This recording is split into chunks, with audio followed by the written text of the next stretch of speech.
안녕하세요 여러분. 오늘은 최근 기독교인들 사이에서 화제가 되고 있는 템플스테이에 대해 깊이 있게 이야기해 보려고 합니다.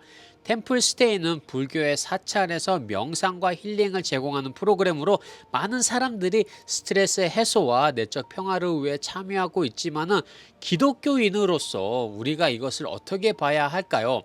오늘은 십계명과 성경의 가르침을 중심으로 템플 스테이가 왜 문제가 되는지, 그리고 기독교인들이 참여하지 말아야 할 이유를 하나씩 살펴보도록 하겠습니다. 특히 기독교 신앙과 다른 종교적 관습이 충돌할 때 우리가 어떻게 판단해야 하는지 고민하는 시간이 되길 바랍니다. 그럼 첫 번째, 템플 스테이란 무엇인가? 템플 스테이는 불교 사찰에서 제공하는 프로그램으로 주요 내용은 다음과 같습니다. 참선, 불교 수행법의 하나로 조용히 앉아 마음을 비우고 집중하는 것이고요. 108배는 불교에서 사용하는 절 수행으로 부처님 앞에서 108번 절하며 마음을 정화한다고 여깁니다. 그리고 공양 체험이 있습니다. 사찰에서 제공하는 식사를 통해 소박한 삶을 체험하고요. 그 다음에 사찰 해설, 사찰의 역사와 불교 철학을 배우는 시간입니다. 이 프로그램들은 표면적으로는 힐링과 스트레스 해소를 목표로 하지만은 그 중심에는 불교 철학과 수행법이 있습니다. 이는 기독교 신앙과는 본질적으로 다른 관점에서 체험을 제공하고요. 그럼 십계명과 템플스테이의 문제점에 대해서 이야기를 해볼게요. 십계명의 첫 번째, 너는 나 외에 다른 신들을 내게 두지 말라. 출애굽기 20장에 보면은 나와 있는데요. 템플스테이는 불교 철학에 기반한 그 프로그램으로 창조주 하나님이 아닌 다른 존재나 깨달음을 숭상합니다. 이는 하나님 외에 다른 신들을 인정하지 말라는 첫 계명을 위반하는 거죠. 기독교인으로서 하나님 외에 다른 신앙 체계에 참여하는 것은 영적으로 하면은 안 된다는 것입니다. 예를 들어 참여자들이 부처님의 가르침이나 깨달음에 집중하는 순간 우리의 영적 중심이 흔들릴 수 있다는 거죠. 그리고 십계명의 두 번째 계명, 너를 위하여 새긴 우상을 만들지 말고 그것들에 절하지 말라. 출애굽기 20장 4절에서 5절 말씀인데요.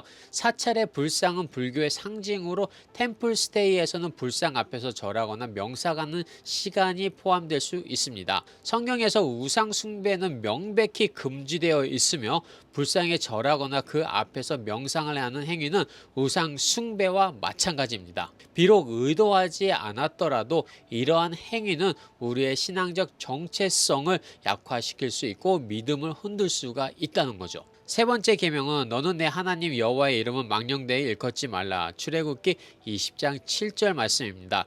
템플 스테이에 참여하며 하나님이 아닌 다른 종교적 행위에 집중하는 것은 하나님을 망령되이 대하는 태도로 여겨집니다. 기독교인들은 모든 행동에서 하나님의 이름을 높이고 영광을 돌려야 하는데요.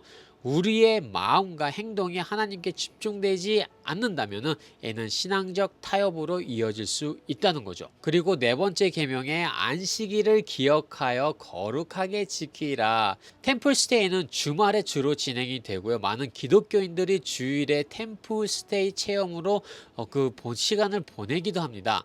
이는 주일 예배와 교제를 소홀히 하게 만들며 하나님께 예배 드리는 시간을 다른 활동으로 대체하게 만든다는 거죠. 그곳에 갔다 오신 분들이 주말에 힐링을 위해 사찰을 방문했습니다, 그렇게 이야기하실 수도 있는데요. 그 말이 하나님과의 관계를 약화시키는 그 핑계가 될 수 있습니다. 그럼 성경적 관점에서 템플 스테이 문제점 무엇이나?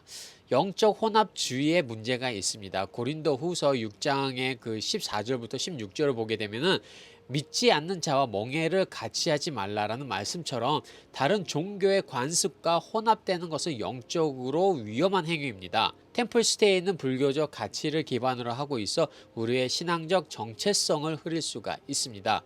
예를 들어 참선이나 명상은 불교 철학에 뿌리를 두고 있으며 이를 통해 얻는 평화는 성경에서 말하는 그 하나님의 평안과는 완전히 다릅니다. 두 번째로는 하나님의 평강과 세속적 평강의 차이입니다. 요한복음 14장 27절을 보게 되면은 예수님은 내가 주는 평안은 세상이 주는 것과 같지 아니하리라 고 이렇게 말씀을 하셨는데요. 템플 스테이가 제공하는 평안은 일시적이며 참된 영적 평안은 하나님과의 관계를 통해서만 얻을 수 있습니다. 예를 들어서 명상으로 얻은 평온함은 순간적일 뿐이에요. 다시 세상에 돌아오면은 그게 평온함이 없어질 수 있습니다. 영혼의 만족을 줄 수가 없다는 거예요. 그리고 우리의 감정에 대한 영향을 또 끼칩니다. 로마서 12장 2절에 보게 되면 이 세대를 본받지 말고 오직 마음을 새롭게 함으로 변화를 받으라는 그 말씀처럼 기독교인의 삶은 세상과 구별되어야 합니다. 그게 거룩한 삶이잖아요. 템플스테이에 참여하는 것은 주변 사람들에게 우리가 세속적인 방법에 의존하고 있다는 잘못된 메시지를 줄 수 있습니다. 특히 불신자들에게 기독교 신앙의 일관성을 의심하게 만들 수 있다는 거죠. 교회 다니는 사람은 왜 그렇게 하냐? 그게 정말로 큰 문제입니다. 요즘 최근에 문제가 되는 사항이 있는데 사실 그분 말고도 실질적으로는 더 많이 계실 거예요. 그러나 단지 인지도가 있기에 이슈화가 크게 되는 거지 그 안에 들어가 보면은 정말로 많은 곳에서 저희들의 믿음을 다른 것과 타협하고 있지 않나 생각해 봅니다. 그럼 기독교인들은 선택할 수 있는 대안이 있나요? 기독교 수련회 및 집회 참여 같은 것도 할 수 있고요. 기도와 묵상을 같이 할 수가 있는 거죠. 교회에서 제공하는 말씀 중심의 수련회나 영적 회복 프로그램에 참여를 한번 해보세요. 이는 영적으로 안전한 환경에서 힐링할 수 있는 기회를 제공을 합니다. 또한 전문 기독교 상담가를 만나는 것도 하나의 방법입니다. 스트레스와 삶의 문제를 다룰 때 기독교적 가치관에 기반을 둔 상담을 통해서 하나님의 인도하심을 경험할 수가 있고, 그리고 또 한 가지 요즘 많은 교회에서 지금 진행하고 있는 것 중에 하나가 코칭 프로그램입니다.